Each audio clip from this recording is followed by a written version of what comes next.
मेरे से खाना खाना আপনাকে আমাকে মারছে হইল খোকন পিতার নাম হইল মান্নান আর ও ছেলের নামও জানি ও ছেলে দুই রকমে আর ওর এক চাচা চাচার নাম তিনি হইল মুক্তিযোদ্ধা। আসলে আপনি কোন জায়গা থেকে মেরেছে? জীবন পাকা জামে মসজিদের নামটা একটু বলুন। স্কুল পাড়া জামে মসজিদ।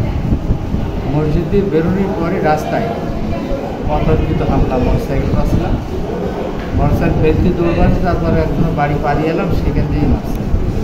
আপনার সাথে কি আরও অনেকজন কি আহত হয়েছে?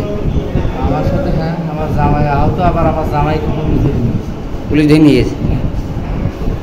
জামাই আহত, সেও প্রচণ্ড মার, তারপরে আরও ৩-৪ জন আহত, কিন্তু সে এরকম গেছে পুলিশ আবার যেয়ে আমাদেরকে জামাইকে হসপিটাল নিয়ে এসেছিল, আমাকে হসপিটাল থেকে জামাই আসতে মারামারিটা কেন হয়েছে আপনি একটু বলতে পারেন? মসজিদ কমিটি নিয়ে, মসজিদ কমিটি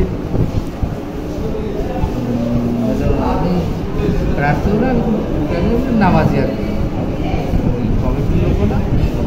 আপনার উপর এই হামলাটা করার কারণ দলীয় এইভাবে একটা সুযোগ পেয়েছে। এখন ওইখানে আমার সরাই দিতে পারলে পরে আর কোনো কথা বলার লোক থাকবে নাই।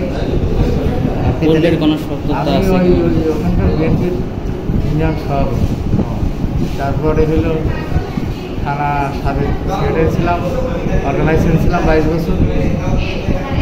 আমি ফেডারেশন ডাইরেক্টর, এই যে গতবার আর আমি করিনি, 7 বার জাতীয় সমবায় ফেডারেশনের ডাইরেক্টর ছিলাম 300।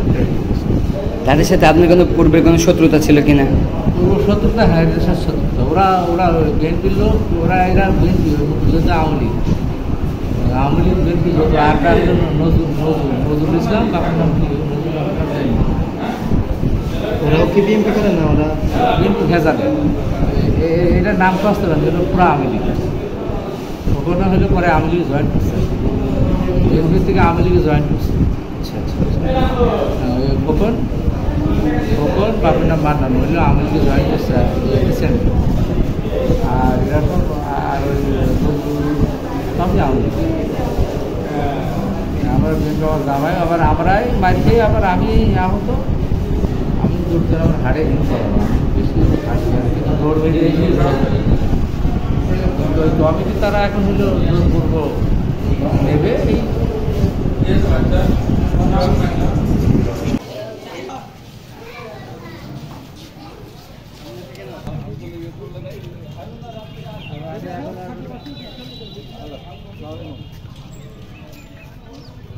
হ্যাঁ হ্যাঁ বলুন।